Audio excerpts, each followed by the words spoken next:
sim.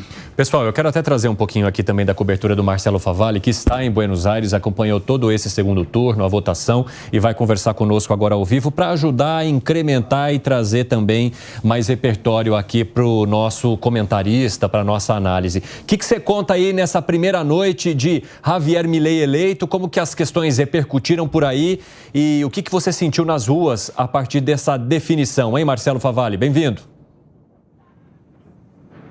Obrigado, Evandro Cini. Um abraço a todo mundo que compõe aí a roda de debate, todo mundo que nos assiste aí do outro lado da linha, que nos ouve pela rádio. Olha, Evandro, aqui foi um dia que era para ter acontecido um monte de coisa. Aconteceu quase nada. Vou falar o seguinte, que no discurso de posse ou no discurso de vitória do Javier Milei, ele disse que já ia colocar a mão na massa, que estava virando uma página da história e havia uma expectativa de que os dois presidentes, o eleito e o que ainda está no poder, o Alberto Fernandes, se encontrassem hoje, logo pela manhã. E eu trago um detalhe que é muito importante, nessa segunda-feira foi feriado nacional aqui na Argentina, então os dois presidentes estavam dispostos a trabalhar num dia de folga para colocar em marcha essa questão de transição. Bom, enorme expectativa, vai começar? Não começou nada. Agora são 9 horas e 44 minutos, tanto aqui na Argentina quanto aí no horário de Brasília. E há cerca de umas 3 horas, umas 2 horas e meia, o Javier Milei, ele fez 2 anúncios. Primeiro, que ele estaria usando, a partir de agora, o X, o antigo Twitter, como um canal de comunicação oficial com os argentinos. Então ele abriu uma conta chamada Gabinete do Presidente Eleito. E ali ele já postou uma primeira carta oficial como presidente eleito dizendo o seguinte: não teve reunião. Existe a expectativa, ela está planejada, mas ainda não está marcada e muito menos aconteceu hoje como todo mundo queria. Número 2, ele avisa, não vai haver anúncios de ministros até o dia 10, porque dia 10 de dezembro é quando existe a transição de poder na cerimônia de posse. E ele falou o seguinte, até o dia 10, tudo que acontecer aqui na Argentina é responsabilidade de Alberto Fernandes e Sérgio Massa. Não venham colocar na minha conta porque eles ainda são, respectivamente, o presidente e o ministro da Economia. Aí entra este outro personagem, o ministro da Economia, Sérgio Massa, porque ele perdeu ontem, saiu fora do jogo eleitoral, mas não saiu fora do jogo político, porque ele continua sendo o ministro da Economia. E olha que saia justa, para falar o mínimo, né? Constrangedor, para falar o mínimo do mínimo. O Sérgio Massa, que foi tão vociferado, tão vítima das críticas de Javier Milei como rival político na corrida eleitoral, vai ter de se sentar com o próprio Javier Milei ou a sua equipe de transição para passar as burocracias de Estado, as contas, a situação financeiras, ou seja, eles ainda vão ter de se tratar no campo político até o dia 10 de dezembro, quando então Sérgio Massa deve sair oficialmente. Deve sair, porque também tem um zum, rame, um barulho nas redes sociais e nos corredores do governo de que o Sérgio Massa não termine o seu mandato, que ele peça uma exoneração, que ele peça para sair, ele peça uma licença, deem o nome que quiserem. Bom, esse boato, essa informação de bastidor começou a ganhar força que o próprio Sérgio Massa veio a público dizendo, não, eu vou ficar até o dia 10. Porém, no balanço das horas, tudo pode mudar.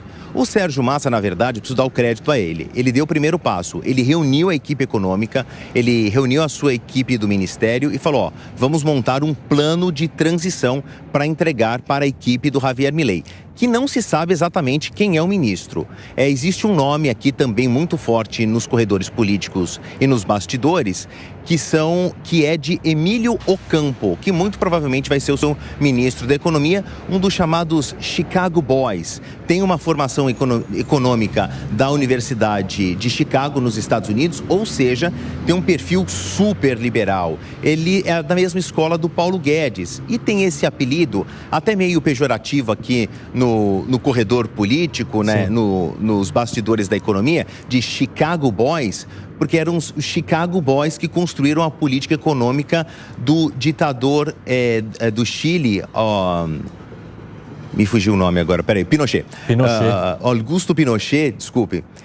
os Chicago Boys construíram a política econômica do Pinochet, que se por um lado ela foi muito restrita em questões sociais, muito conservadora em pautas de costumes, foi muito, muito, muito liberal em termos econômicos e o Chile tem até uma herança até hoje disso, para o bem ou para o mal. Então a gente já entende que o Javier Milei continua com essa mesma cartilha de liberação total, sim, com um suposto Chicago Boy aí no seu time de ministros. Muito obrigado pelas informações, Marcelo Favalli. Boa noite para você aí em Buenos Aires. Acácio, um Chicago Boy conseguiria ajudar, então, o presidente eleito Javier Milei a implementar algumas das questões básicas que ele colocou em suas propostas de campanha, como, por exemplo, a privatização de todas as estatais ali da Argentina e um corte drástico de cargos públicos no governo? Imagino que a ideia seja essa, né? A partir do momento que eles trazem economistas ligados à escola de Chicago, acho que a Olivia tem até mais profundidade para falar sobre a escola de Chicago, mas trazem economistas ligados a essa escola, que talvez seja a grande raiz do liberalismo nas últimas décadas, para que ele implemente as suas ideias, para que ele implemente os seus ideais, é natural que o Milei pretende essas reformas e vê a economia como o grande gargalo argentino e o grande problema a ser resolvido de forma mais rápida. Mas é importante que se frise, esse ministro não terá vida fácil por algumas razões. Primeiro, por conta de toda a complexidade da Argentina. Em segundo lugar, porque o próprio presidente é economista e fez a sua carreira política com base em pilares econômicos. Então, o presidente, diferentemente do que foi a relação do Trump com o seu secretário econômico e do próprio Bolsonaro com o Paulo Guedes, o presidente argentino conhece do tema e provavelmente fará cobranças diárias relacionadas ao tema. Olivia, como é que você analisa? Me preocupa um pouco essa relação com o Banco Central, né? Porque eu acho que uma solução, inclusive bem de Chicago, é dar uma independência para o Banco Central e parar de querer ser governado pelo eleito presidente. Que foi mais ou menos o que aconteceu aqui no Brasil, né? Você dá independência para o Banco Central e garante que não haja interferência do governo federal ali nas decisões que vão ser tomadas em relação, por exemplo, à taxa básica de juros aqui. E que foi uma excelente solução. Campos Neto está sendo um excelente presidente, tanto no governo Bolsonaro quanto no governo Lula. Sim. Ele continua ali agindo com autonomia e dando as diretrizes da política monetária, o que é ótimo.